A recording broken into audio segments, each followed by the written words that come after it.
नमस्कार, मी स्नेहा कोगदे फॅमिलीमध्ये पुन्हा एकदा तुम्हा सर्वांचं खूप सारं स्वागत करते. कसे आहात तुम्ही सर्वजण? आशा करते तुम्ही सर्वजण मस्त मजेत आणि भरपूर आनंदात असाल.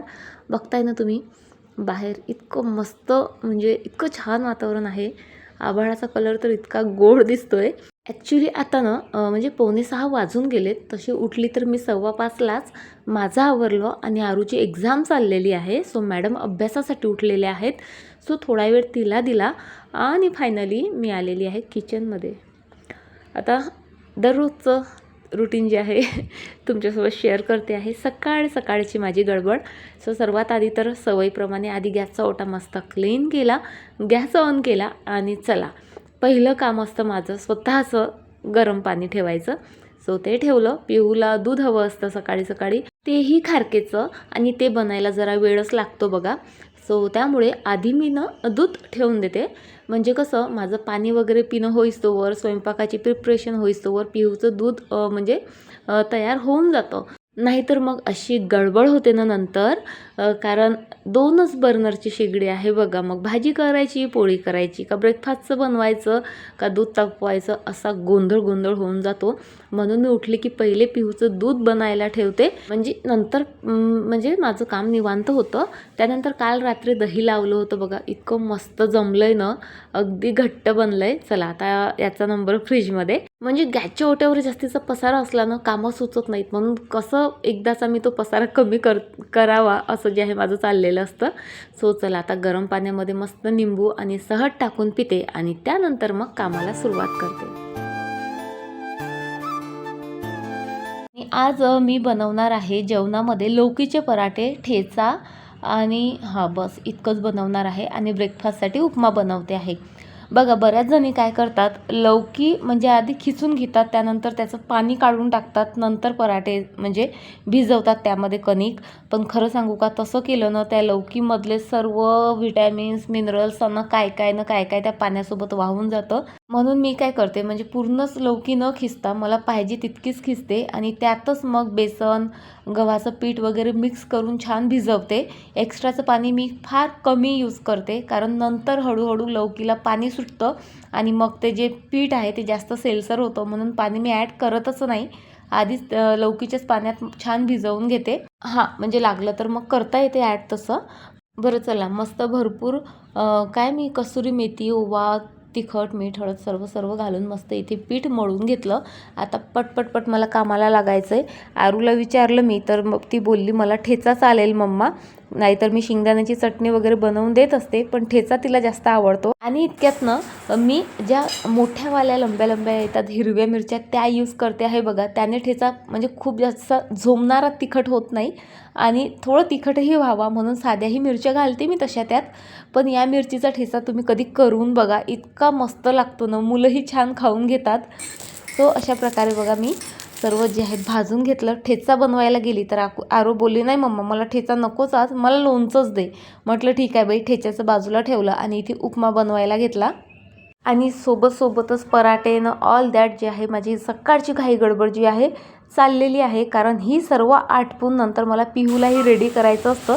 तशा बऱ्याचशा गोष्टी त्याचा तो करतो, पण तरी एक मला पाहिजे असतं, कारण आत्ता गेला की तो 4 वाजताच येतो. मग त्याच्यासोबत म्हणजे टाईम स्पेंड करता यावा असं मला वाटतं. म्हणून मी माझी कामं जरा घाईघाईत आटोपते आणि मग त्या दोघांना पाहिजे तसा मग मला वेळ देता येतो.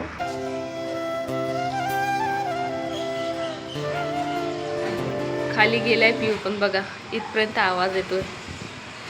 आज 3रा दिवस आहे आमची लिफ्ट बंद आहे. इतका त्रास होतोय मुलांना.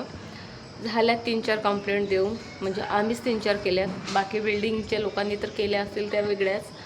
तरीसुद्धा कुणीच म्हणजे येऊन बघितलं असेल तर मला माहीत नाही म्हणा, काहीतरी मेजर प्रॉब्लेम असेल बहुतेक. नाही तर अशी कंप्लेंट दिली ना 10-15 मिनटात येतात आणि लिफ्ट चांगली होऊन जाते. आणि दर पावसाळ्यात होतो हा प्रॉब्लेम, पण खूप धो पाऊस आला, लिफ्टमध्ये पाणी भरलं तर. आज तर म्हणजे 3 दिवस झालेत, काल तरी पाऊस झाला अगदी थोडासा, तरीसुद्धा बघा म्हणजे प्रॉब्लेम चाललेत. फर्स्ट सेकंड फ्लोअरवाल्यांना काही नाही वाटत, पण आम्ही 5th वर 6th वर 4th वर राहणाऱ्यांना खरंच खूप त्रास होतो. आता आम्हाला बायकांना तरी खाली जावं नाही लागत, पण मुलांना एवढ्याला बॅग घेऊन जावे लागतात. आता पाणी चाललेलं, पाण्याच्या कॅन आणा वगैरे वगैरे, इतके प्रॉब्लेम चाललेत ना 3 दिवस झालेत. बरं जाऊ देत, दिवसाची मस्त अशी सकाळ झालेली आहे आणि मी काय तुम्हाला घरानं सांगते आहे, होईल हाही प्रॉब्लेम आज सॉल्व नक्कीच. चला आता, मुलं जरी स्कूलला गेलेली असली तरी भरपूर कामं वाट बघतायत माझी. आता वाजले 7:15, करेक्ट 7:15 वाजता मुलं घराबाहेर पडतात आणि माझं घर असं अस्ताव्यस्त होऊन जातं. चला आता पटपट पटपट हे सर्व पसारा आवरते, त्यानंतर ब्रेकफास्ट, आधी किचन आवरेल, नंतर ब्रेकफास्ट करेल.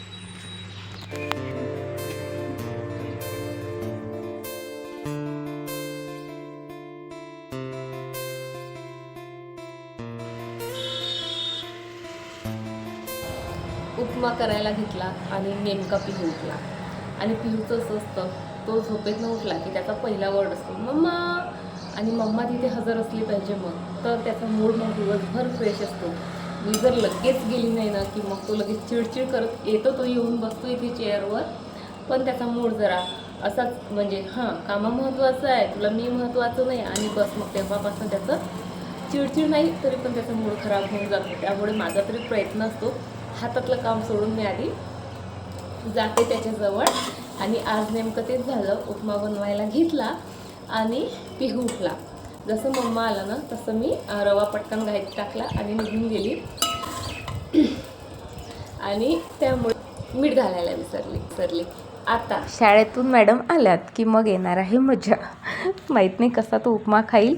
बरं चला, आता मी ब्रेकफास्ट केला आणि खरं तर ब्रेकफास्ट झाला की मी लगेच म्हणजे अशी बसत नाही थोड्या वेळ जर का बसली, हातात मोबाईल आला की सर्व कामं बाजूला राहतात. म्हणून मी किचनमध्ये येऊन लगेच जे आहे कामाला सुरुवात करते. आमचे पराठे बाकी होते ते केले, ठेचा केला, काही भरण्या वगैरे रिकाम्या होत्या त्या फिलअप केल्या.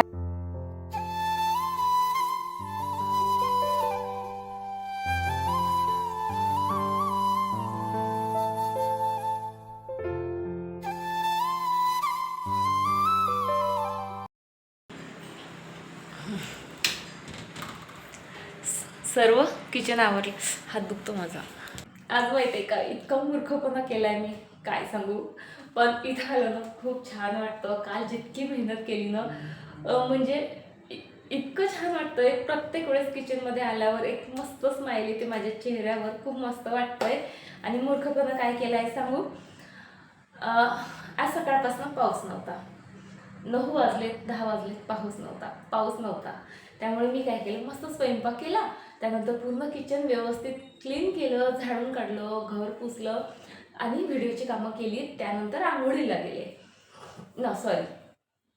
व्हिडिओची कामं केलीत आणि व्हिडिओ अपलोडिंगला ठेवल्यावर माझ्या डोक्यात आलं की आता हे सर्व क्लीन झालंय आणि जी रॅक आहे बघा एक फक्त डब्यांची, तीच तर स्नेहा क्लीन करायची राहिली. पण त्यातले हे 2-3 कप्पे क्लीन आहेत आणि बाकीचे जे वरचे डबे आहेत ना त्यांना हात लागत नाही, त्यामुळे ते जास्त घाण होतच नाहीत. मग म्हटलं जाऊ दे, जे जे रिकामे आहेत ते आपण क्लीन करूयात.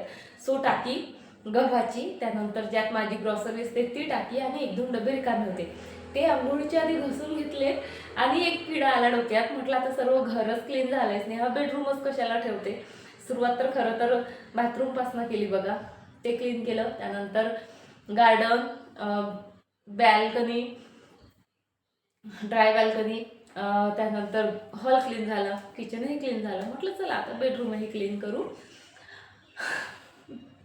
आणि आंघोळीला जाता राहिली, आधी सर्व कर्टन काढलेत, ते वॉश केलेत, नंतर आंघोळ केली आणि आत्ता किचनमध्ये येऊन बघते तर मस्त जोरदार पाऊस सुरू झालाय. पावसाचा अंदाज होताच, पण आपल्याकडे कसं स्पेशली विदर्भात असं वाटतही असलं आभाळ आहे तर पाऊस येईलच याची काही गॅरंटी नसते. लगेच ऊन तापायला लागतं आणि सकाळपासून 2-3दा ऊनही दिसलं, लख्ख प्रकाश होता, असं थोडंफारच आभाळ होतं. मी म्हटलं आला तरी असं काही लागून पडणार नाही, थोडाफार येईल. आणि म्हणून जे आहे मी कॉटन धुतलेत. आता अशी पंचायत झाली, म्हणजे अंगावरचेच कपडे सुकायची, इकडे पंचायत. त्यात मी हे कर्टन्सही धुतले. आता माहीत नाही कसे सुकतील काय सुकतील. आता खरं सांगू का, माझ्याच मूर्खपणामुळे आता मला असं झालंय ना, माझं डोकं गच्च झालंय. हे बघा, आंघोळीला जाण्याआधी इतकी सर्व भांडे मी घासून गेले होते.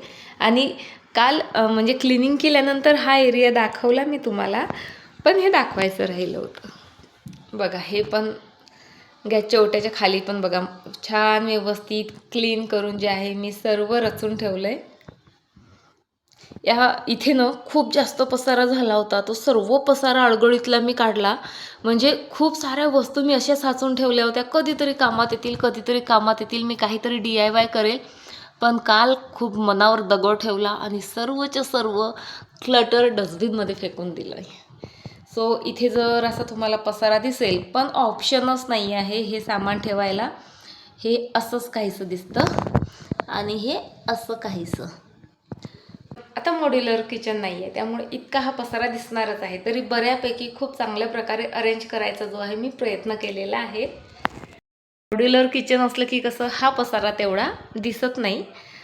आता याला पसारा म्हणता नाही येणार. ही सर्व महत्त्वाचीच भांडी आहेत जी दररोज लागतात मला, आणि ती मी काहीशी अशी अरेंज केलेली आहे. हे बघा, घर असू देत म्हणजे किचन असू देत, मॉड्युलर आहे नाही आहे, फॅन्सी आहे नाही आहे, ते महत्त्वाचं नाही. आपण ते किती क्लीन आणि ऑर्गनाइज ठेवतो ना, हे गरजेचं आहे. आता माझं हे सिम्पलसंच किचन आहे, पण तरीही मी अगदी व्यवस्थित नीटनेटकं जे आहे त्याला ठेवायचा प्रयत्न करत असते. सो असं आहे. आवडलं का तुम्हाला? मला नक्की कमेंट करून सांगा. चला,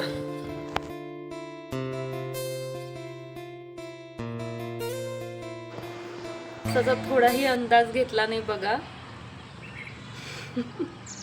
आणि पूर्ण घर रिकामं करून ठेवलंय. सर्व कर्टन्स धुतलेत मी. आय विश, आता नाही, मी विश नाही करणार अशी की पाऊस येऊ नको बाबा. माझे कपडे 4 दिवस नाही सुकलेत तरी चालतील मला, पण धो बरस. खूप गरज आहे पावसाची. म्हणजे आपल्यापेक्षा जास्त शेतकऱ्यांना गरज आहे खरं तर. कारण म्हणजे मला असं कळलंय, आमच्या गावात भरपूर लोकांना दुबार पेरणी करावी लागली. एकाच पेरणीचा म्हणजे खर्च शेतकऱ्याकडनं निघत नसतो. त्यासाठी जे आहेत त्यांना कर्ज घ्यावं लागतं.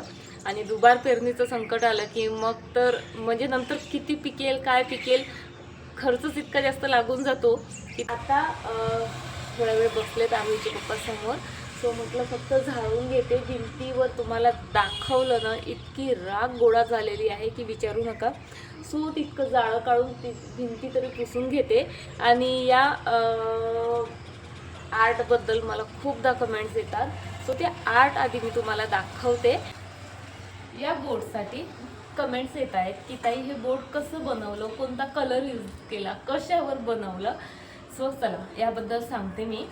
सो किती सुंदर दिसतंय ना, पण तुमचा विश्वास नाही बसणार. हे जे बोर्ड आहे ते मी फक्त कार्डबोर्डवर बनवलेलं आहे. ॲक्च्युली मी 2 सर्कल कट केले होते.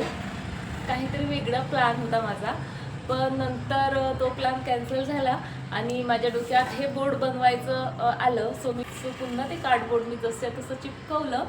त्यावर वॉलपुट्टी लावली आधी, आणि त्यानंतर त्यावर वॉलपुट्टीपासूनच क्ले बनवून ही काहीशी डिझाईन केली आणि त्यावर कलर केला, त्याला काच चिपकवले.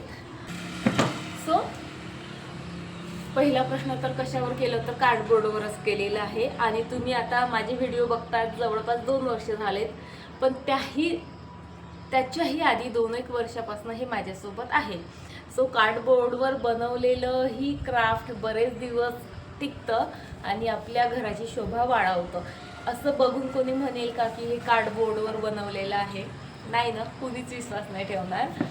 पण काय बोलत सो प्रश्न असे होते का कलर कोणते यूज केले. सो याला ना मी सरळ ऑइल पेंट केलेला आहे. पण डायरेक्ट कार्डबोर्डवर ऑइल पेंट मी केलेला नाही. आधी जी आहे सर्व कार्डबोर्डला वॉलपुट्टी लावली मी, ती सुकू दिली. त्यानंतर पूर्ण कार्डबोर्डवर रेड कलर दिला ऑइल पेंटचा.